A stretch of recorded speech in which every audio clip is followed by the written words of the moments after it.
Et si le silence des agneaux n'était pas qu'un simple film? Et si le silence des agneaux était en réalité le silence des Kbichou? Ça s'est passé avant-hier en direct sur Alger 3 dans Serial Tiger. Écoutez. Passe-nous ton Kbch. Il est juste à côté de moi. D'accord, tu peux nous passer s'il te plaît? Je vais partager une chanson. Non, tu peux nous passer. Passe-nous. On veut parler à ton mouton. Mon mouton, il est à l'âge de 12 ans. Oui, mais on veut lui parler. Oui, c'est bien. Mais on veut discuter avec lui. On veut... Non, désolé. Je vais faire la prière de l'Aïcha.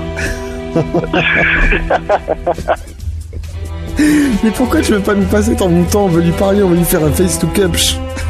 Ah, c'est ça. On veut l'entendre, écoute, on veut entendre au moins un bas. C'est tout. Nah. Non, pas toi. Pas toi. Comment il s'appelle ton mouton? Le mouton. Comment il s'appelle, oui. Sean the Sheep. Nous avons retrouvé Kbichou, Sean the Sheep, avant son exécution. Je suis parti l'interroger, et voici ce qu'il avait à dire. Traduction, s'il vous plaît. J'ai été interrogé par un employé du recensement. J'ai dégusté son foie avec des fèves au beurre et un excellent Chianti.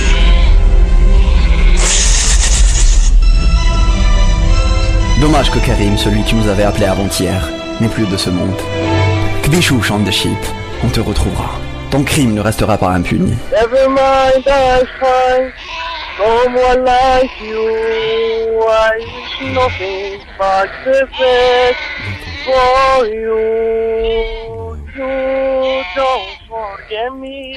I'm back.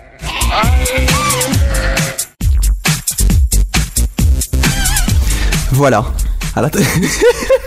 J'arrive pas à enchaîner. À la veille du 3e jour de l'Aïd, les animaux lecteurs que vous êtes se sont donnés à cœur joie sur la carcasse que sont... Ah, de rigoler, vas-y. Oui, il faut dire qu'on s'est tapé un fou rire et ça devient difficile d'enchaîner. Bon, allez, je me reprends. Et les animaux lecteurs que vous êtes se sont donnés à cœur joie sur les carcasses que sont devenus nos moutons. Et pour ceux qui n'ont pas encore fini, le jeudi sera nommé jour de Pan. Ceci étant dit, mais qui ne sert strictement à rien, l'info la plus importante d'hier, c'est que l'Égypte a perdu avec 6 buts. Non, plus sérieusement, l'Aïd, c'est aussi l'occasion d'envoyer des SMS ringards du genre « Je vous souhaite un kebch typique avec une kebda magnifique, bla bla bla ». C'est à ce moment-là que je veux être un mouton pour mourir dignement. Ou bien une libellule.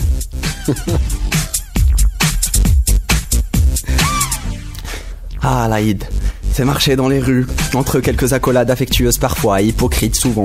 Des bisous se posent sur mes joues frêles, tout en chantonnant des phrases louables. Des mains se baladent sur mes épaules, des bras entourent mon cou. Des inconnus deviennent courtois par des aventures niées aux spiritualités apparentes.